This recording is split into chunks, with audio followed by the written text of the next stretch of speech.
अंदर है? हाँ है, पूजा करें।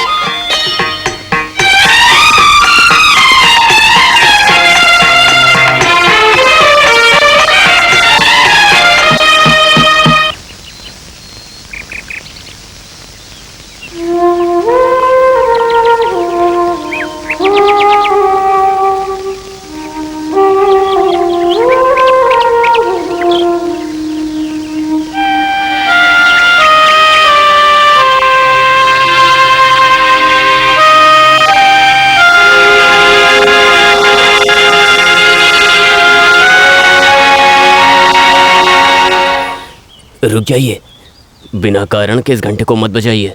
ये समय बताने वाला घंटा है ना? नहीं सर, इसका उद्देश्य अलग है। इस गांव में कोई भी आधी रात के समय इस घंटे का इस्तेमाल कर सकता है। घंटे बजाने वाले का उद्देश्य चाहे कोई भी हो, उसका समाधान करने के बाद ही घर वाले खाना खाते हैं। ये खानदान से चली आ रही परंपरा है जो अभी भी जिंदा है इस ज़माने में, अभी भी। हाँ सर, ज़माना बदल गया तो भी ये गाँव कामाक्षीपुरम के लोग जमींदार को देवता जैसे मानते हैं। अभी भी लोग इस घंटे को बजाते हैं क्या? हाँ बजाते हैं। ये घंटा बजाने वाली कहानी सुनाए तो आपको पूरा इतिहास बताना पड़ेगा। पिछली बार घटी एक घटना से अभी के ज़मींदार के साथ संबंध है। नरसिम्हा मडियार की कहानी। इस गांव के साथ ही रहने वाले हैं।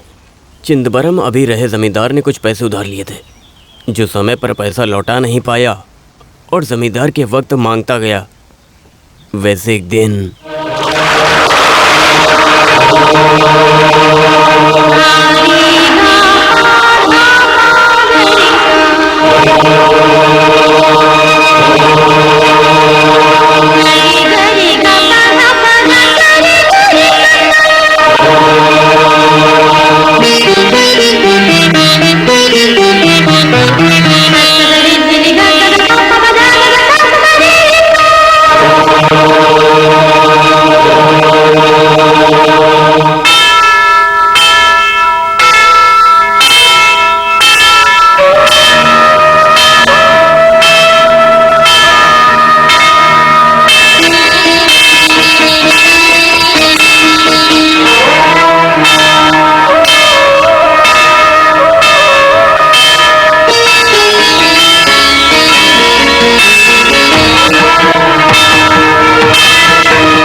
किसने घंटा बजाया? नहीं पता भाई।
चिदम्बरम।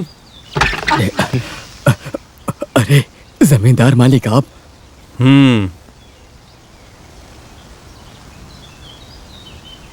आप किसी को बुलावा भेज देते तो मैं खुद वहां पर चला आता। यहाँ बैठने का भी कुछ नहीं है। नहीं, किसने ये चिट्ठी लिखी है? चिट्ठी? मुझे कुछ नहीं पता जमींदार मालिक। कौन है मैथिली? मैथिली मेरी बेटी है। उसे बुलाओ। मैथिली।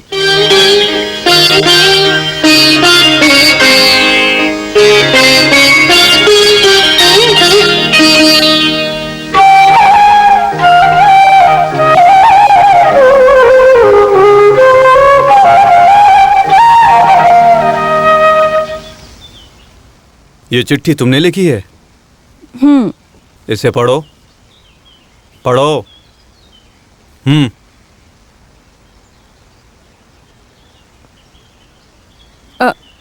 नरसिम्हा मडियार की जानकारी के लिए।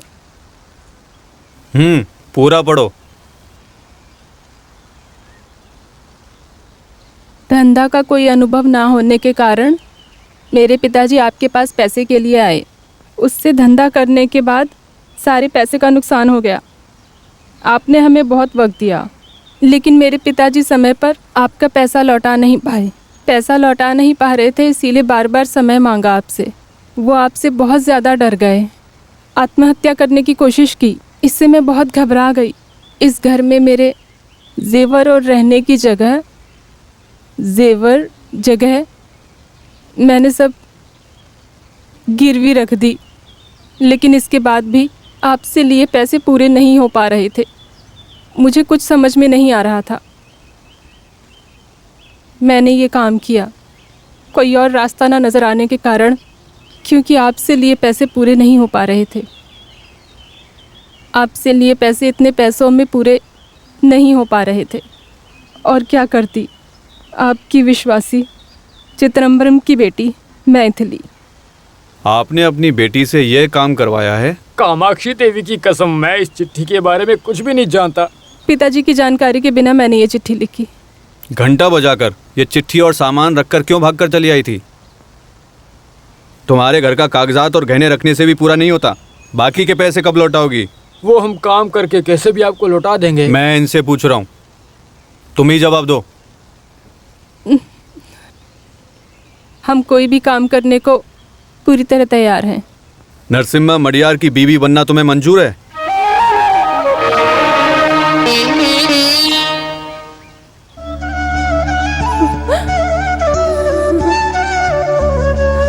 जमींदार मालिक, आप ये क्या कह रहे हैं? आपके सामने खड़ा रहने की हमारी औकात तक नहीं है। मैं और आप आपके ऐसा कह जाति रहे और हैं। गोत्र के बारे में नहीं पूछा हूँ, विवाह के बारे में पूछा हूँ। अगर मैथिली को पसंद हो तो अगले किसी मुहूर्त में कामाक्षी देवी के मंदिर में तुम नरसिम्हा मडियार की बीवी बनोगी।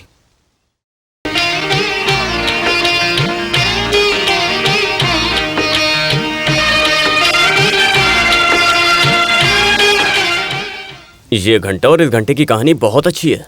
इस तरह की और बहुत सारी कहानियां हैं सर। हाँ,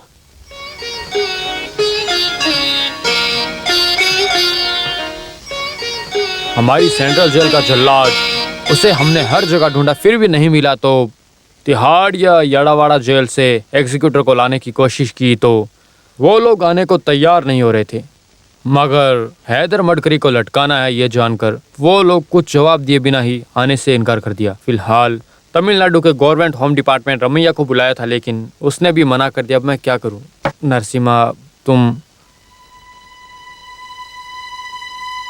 अब तुम बताओ मैं क्या करूं? एक रास्ता है उस जेल के जल्लाद को ढूंढने का। उसका नाम क्या है? भैरव। वो चाहे कहीं भी हो, उसे ढूंढना ही होगा। मैं अपनी सर्विस से रिटायर होने से पहले मडकरी को सजा दिला कर रहूंगा।